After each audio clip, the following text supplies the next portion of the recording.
Do you ever find yourself putting off the really important projects? The projects you know you should do, you know they're going to have long-term benefits, you know they're going to have all kind of wonderful benefits, but you keep on putting them off until tomorrow or until next week.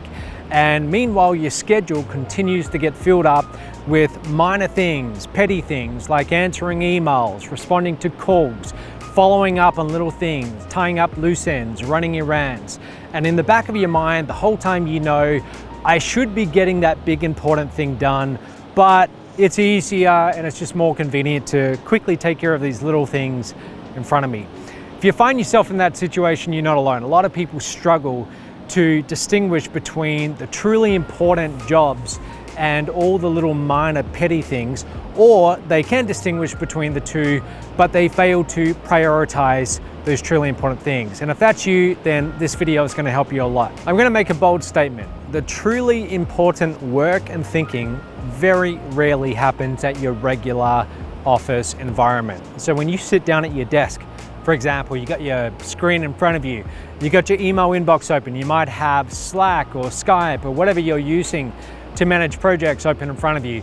You got notifications going off, co-workers messaging you, your boss messaging you, and you're just reacting and you're getting sucked into all these different paths in front of you, different ways that you can respond. Very rarely are those big important projects going to get done in that environment. So here's what you got to do instead. There's two things. Number one, physically moving your environment temporarily and assigning that new environment to this big project that you keep on putting off. That's the first thing. What do I mean by that? So for example, if there's this big important job that you know you could tackle in 3 hours, if you just focused only on that job and you blocked out everything else, you didn't have distractions, you didn't have people knocking on your door and asking if you just got a spare 5 minutes, but you know if you dedicated 3 hours you can get this done, well then pick an external environment such as Starbucks or such as a restaurant or somewhere, maybe it's in your office block, but somewhere where you can go where people aren't going to know you're there for a bit. And for those 3 hours in that new designated environment, that's all you're going to do. When you go to that environment, the only purpose of you being in that environment is to take care of this 3-hour job. That's it. And you tell yourself, I'm not allowed to do anything else. I'm not allowed to look down at my phone. I'm not allowed to answer emails. I'm not allowed to take phone calls. This environment has one purpose, and that is to get done this 3-hour job. Okay, so that's the first step. You got to physically pick yourself up, go to some other environment, and there's only one purpose of being in that environment. And number two is you got to schedule it. So this isn't something that you just decide on a whim to go and do. You don't just decide, oh, I'm going to go to Starbucks and spend 3 hours there. You have to schedule it. Okay, so for example, you might say tomorrow at 2 p.m. At 2 p.m., I'm going to go to this new environment, and for 3 hours, from 2 to 5 p.m., I'm only going to take care of this project.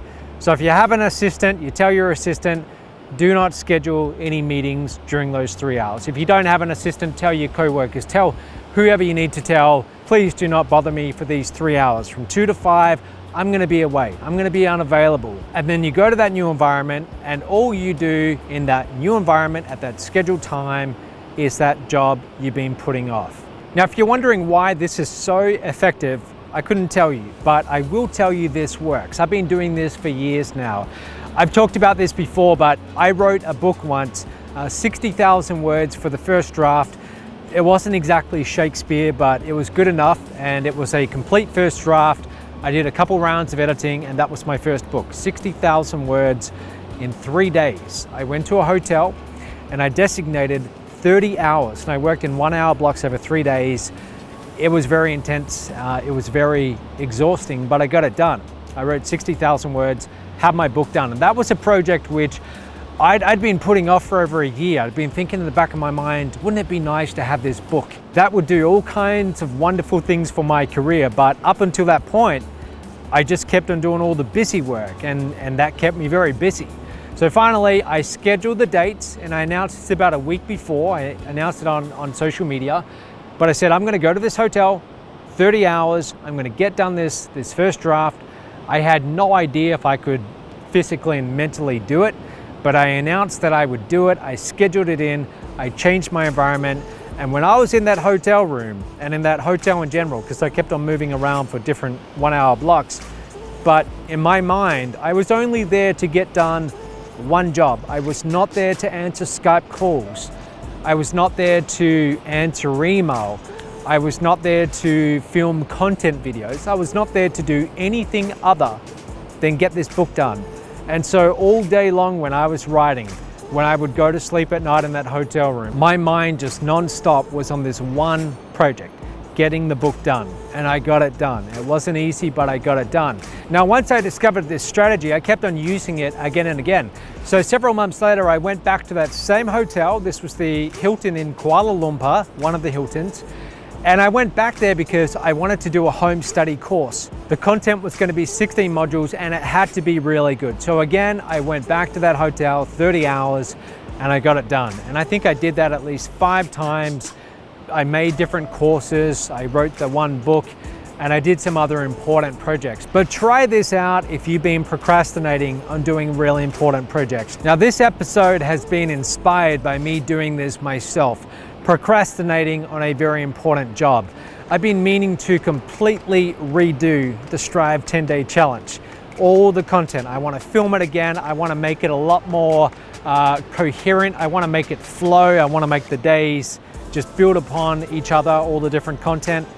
And I think what I have now is good, but I think it could be great. So I've been meaning to do this. And so tomorrow it's going to get done. Tomorrow I'm going to assign 3 hours to this project. And those 3 hours, I'm just making this up in my head right now because I realized I've got something scheduled in the morning. But I'm going to make it, I'll make it from 1 p.m. to 4 p.m. Okay, 1 p.m. to 4 p.m., 3 hours in an afternoon. I'm going to go into a different room that's got a desk and that's it. And from 1 to 4 p.m., I'm going to write out the entire outline with details for the brand new 10-day challenge. Now, if you want to see this, you're going to see it really soon because I'm going to get this produced quickly. I'm going to be filming all this content very quickly. You can go to changeyourlifein10days.com.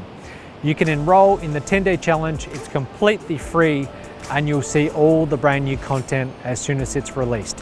And again, that's going to be quickly. So try this out. This will help you. I know it's helped me a lot in the past, but try it out. And if you enjoy this kind of content, do me a favor, click on that subscribe button because then you're going to get notified every time I put out a brand new video. That's it from me. Thank you very much for watching and I'll see you tomorrow.